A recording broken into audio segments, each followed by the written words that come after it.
When theatres always moaning about we don't have any money, and I don't know if you've noticed this, every time I go to the theatre now, I'm being asked to support it in one way or another, sponsor a seat, simply donate us, give us some money, we can't manage without you. And as we've often said here on the show, theatre is its own worst enemy, run by people that seemingly have no backbone, and more importantly, don't seem to know exactly how to market things to the mass audience. That's you and I, the public, yes, you and me, things that we would like to go and see, not what they fancy putting on, but what we want to go and see. So it comes as no surprise to learn, when you think about it, that this particular London theatre, the Apollo Theatre on Shaftesbury Avenue in London, well, they had a problem. And guess what? The woke mob managed to run them out of town. Let me explain. Neil Sean here, nice to see you, thank you so much. Well, I know, a bit more of a wave. You're right. I know, keep doing it back. Bit of exercise. I could do it with the other hand, but I dropped the phone. Daren't drop the phone. I had to buy a new phone. Cost of that. Do you know what I'm saying?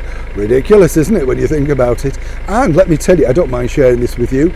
I didn't get a new phone. I got a recycled phone, refurbished, is that what they call it? Yeah, one of the young kids that works with me, very nice boy, and he said, look, this is what you do. And I think there's nothing wrong with it. If you just need a phone for phone calls and, whatever little bits and pieces, I'm not planning to put my life on it, you know what I'm saying? It's good to share, isn't it? Now, the thing is, with NIMAX Theatres, who own the Apollo Theatre in the very heart of London's Shaftesbury Avenue, they're always crying the poor tale, as we say in the north, need money, we need support, we can't do this, blah, blah, blah. And then, of course, they managed to fill the theatre on a Sunday night, over 800 tickets plus sold to see this political commentator, author and broadcaster. That's right, this particular gentleman, Douglas Murray. Now, I don't know his politics, I've seen him on numerous occasions on television around the world, and seemingly, as ever, when anybody does that sort of thing, they split the division. People either like them or they don't like them. But clearly, people wanted to see an audience with Douglas Murray at the Apollo Theatre. But apparently, on the night of the event, well, guess what? NIMAX Theatres decided they couldn't go ahead with it. Nothing to do with the ceiling collapsing or anything like that. Oh no, that wasn't the problem. The bigger problem was truly this, you see. Apparently their technicians and ushers and people like that didn't feel comfortable with his presence in the theatre. These are people that many people are being paid over the hour odds just to stand there and stub a couple of tickets, look disinterested and open a fire door at the end. You get the picture.